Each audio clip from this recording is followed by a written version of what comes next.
filho unigênito, ou seja, único filho.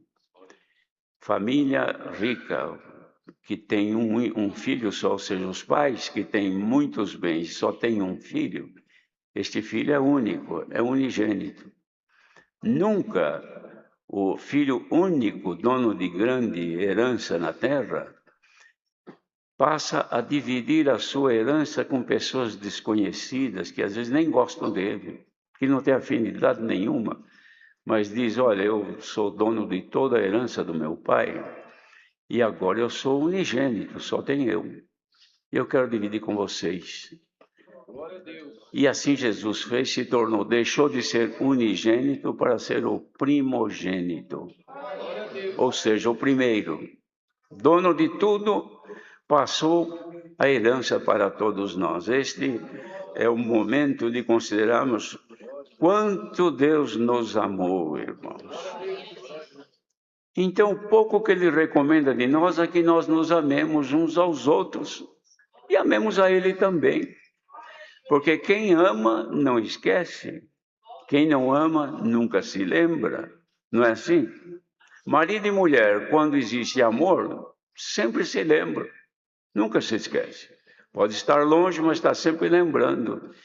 Meu esposo está lá em tal lugar, ou minha esposa está lá. Sempre lembra e tem saudades, tem prazer, por quê? Porque tem amor. Pessoa perdeu o amor para com Deus, não lembra mais, não ora mais, não tem mais prazer de agradar a Deus. Como é que nós agradamos a Deus? Dando um presente para Ele? Porque aqui é assim, a gente tem que agradar o pai e a mãe. Então dá um presentinho para a mãe, um presentinho para o pai, não é assim que todos fazem ou deveriam fazer? Para agradar. Nós não temos nada para dar a Deus. Vamos dar o quê? Tudo é dele, nós também somos dele. Então, o que é que podemos fazer para agradá-lo? Reverenciá-lo e amá-lo cada vez mais. Isso que é agradável a Deus. Porque amando a Deus, não esquecemos dele. Não esquecendo dele, nós não desobedecemos a ele. Porque estamos lembrando sempre.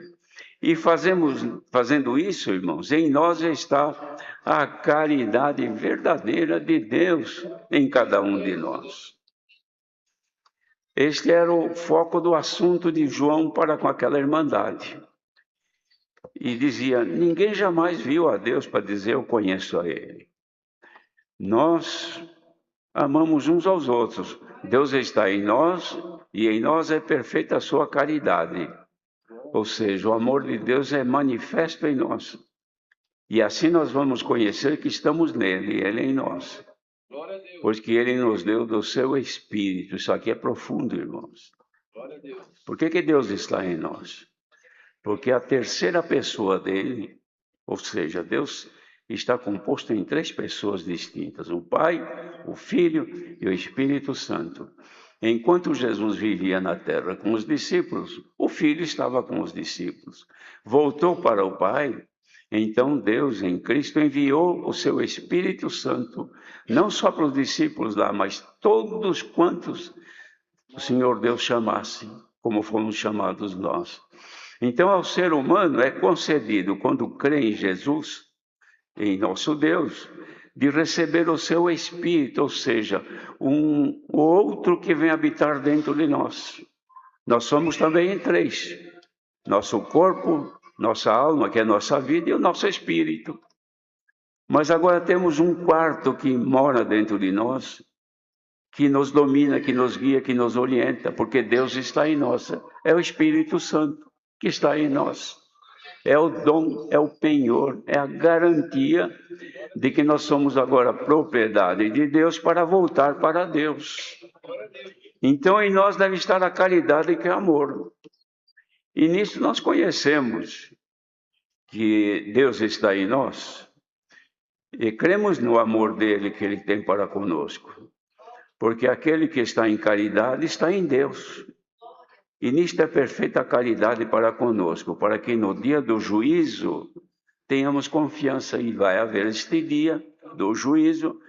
E nós estamos agora sendo julgados hoje pela palavra, porque a palavra de Deus é juízo de Deus.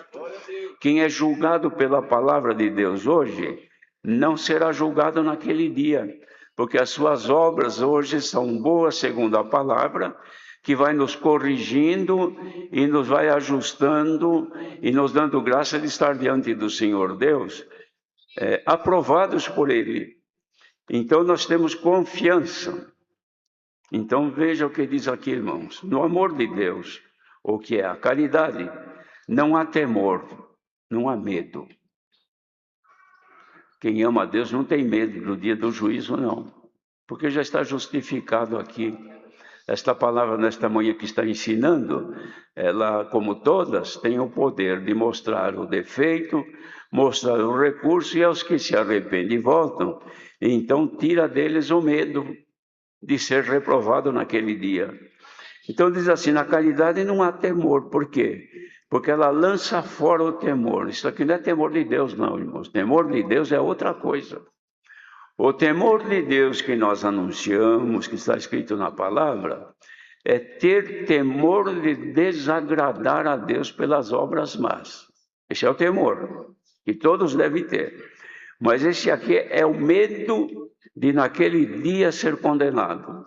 Então aqui diz assim, porque o temor tem consigo a pena. A pessoa que tem medo é porque sabe que se ele facilitar, ele vai pagar uma pena dura, vai sofrer, não é? E nós não queremos ser penalizados naquele dia, quando vier o juízo de Deus. Então nós somos hoje, o Senhor antecipa o juízo a nós, nos livra da pena, tira de nós a condenação e nos conserva justificados para aquele dia. Diferente de quem anda em desobediência e não tem temor de Deus. Então, irmãos, a pessoa tem medo. Faltou o amor de Deus, anda em desobediência, a pessoa não é perfeita em caridade, porque não ama direito a Deus, ama mais ou menos quando interessa, quando precisa. Quando não precisa, ou melhor, acha que não precisa, então não ama mais a Deus, esquece que Ele existe e não dá nenhum valor. Mas a hora que percebe que está em condição difícil diante de Deus, então fica com medo. Este temor, ele existe por causa da pena, vai ser penalizado, vai ser castigado, que não é o nosso caso aqui, porque quem tem o temor de Deus, tem o amor a Deus, tem a caridade e não se preocupa. Vai orar, pede perdão das suas faltas, mas a pessoa tem liberdade diante do Senhor.